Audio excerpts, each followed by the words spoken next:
Shalom, selamat pagi Bapak, Ibu, Saudara, dimanapun Anda berada, yang sangat dikasihi, dikenan dan disukai oleh Tuhan kita, Yesus Kristus.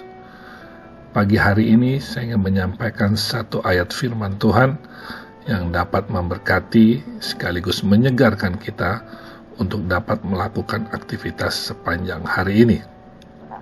Dalam Kidung Agung 4 ayat 7 mengatakan, "Engkau cantik sekali, manisku, tak ada cacat celah padamu."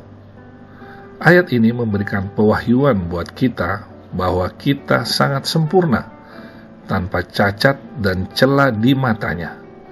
Bukan hanya itu, tapi kita adalah milik kepunyaannya. Jangan pernah ragukan pernyataan Tuhan bahwa kita cantik dan manis, bahkan sempurna. Mungkin dari kita ada yang bertanya, apakah benar saya ini cantik Tuhan? Apakah Tuhan tidak salah menilai?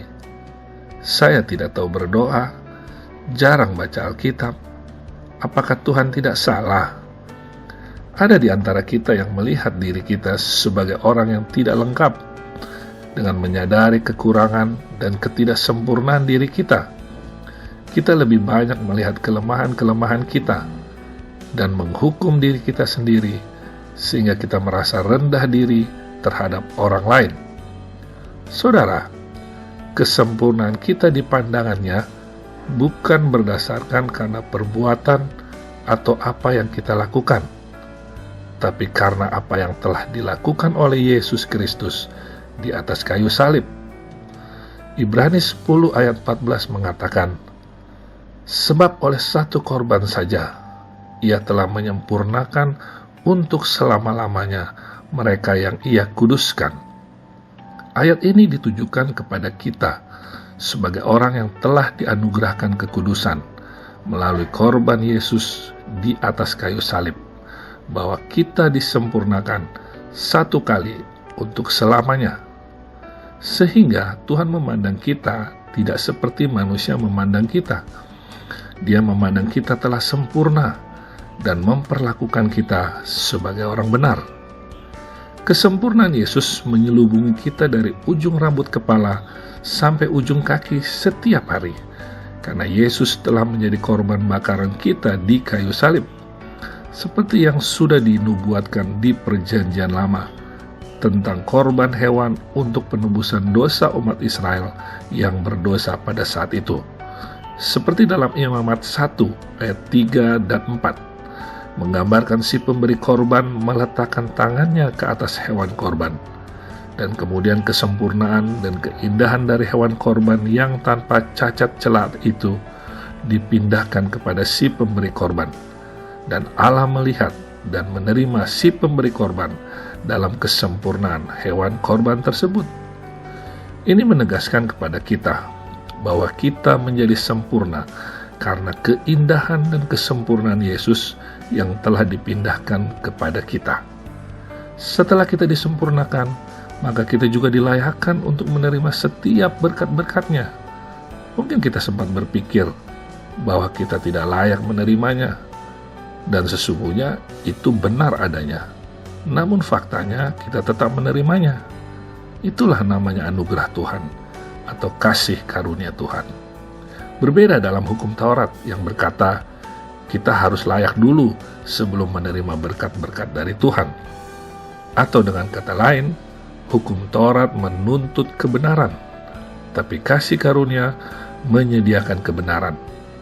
Dalam hukum Taurat membawa kita sadar akan dosa-dosa, tetapi kasih karunia membawa kita sadar akan Kristus. Jika kita sadar akan dosa-dosa, maka sesungguhnya iblis sedang membuat kita memusatkan perhatian pada keadaan kita dan bukan pada kedudukan kita, yang adalah kebenaran Tuhan di dalam Kristus.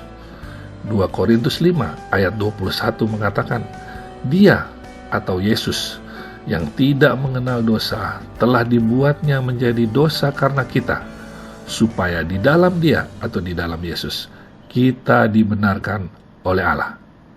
Oleh sebab itu hari ini tidak ada lagi pertanyaan tentang seberapa besar atau seberapa baiknya kita telah melakukan perintah-perintah Tuhan. Tapi pertanyaannya, seberapa besar kita dapat mempercayai bahwa kita sudah disempurnakan oleh Tuhan sehingga berhak untuk menerima berkat-berkat-Nya. Sehingga melalui kepercayaan itu akan membentuk kita untuk dapat melakukan perbuatan-perbuatan baik. Right believing, produce right living. Saudaraku yang dikasihi, Tuhan ingin kita melihat diri kita dengan caranya melihat, yaitu kita telah menggunakan jubah kebenaran Yesus, yang artinya kita dibenarkan karena darah Yesus. Pada saat kita melihat dengan cara itu, maka kita akan merasakan pengaruh dari mengenakan jubah kebenarannya, yaitu kita akan menjadi magnet berkat yang sedang menarik semua berkat Tuhan ke dalam kehidupan kita. Jangan mengasihani diri sendiri, jangan rendah diri, jangan minder, jangan merasa saudara yang paling menderita, tapi miliki kesadaran yang tinggi bahwa kita sempurna di matanya. Jika kita memandang diri kita sendiri jauh dari sempurna, itu bukanlah satu sikap rendah hati, melainkan kegagalan untuk memahami korban sempurna yang telah Yesus lakukan untuk kita. Amin. Mari kita satu di dalam doa. Tuhan Yesus Bapa Surgawi, kami mengucap syukur kalau hari ini kembali kami boleh mendengarkan firman Kristus yang sudah memberkati kami. Kami disadarkan bahwa kami adalah sempurna di mata-Mu. Engkau mengasihi kami tanpa syarat. Terima kasih banyak Bapa. Kami berdoa dan percaya para pemirsa yang mendengar program ini hari ini menikmati semua yang baik dari surga.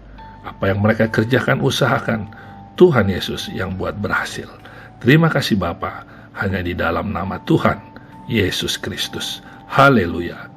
Amin.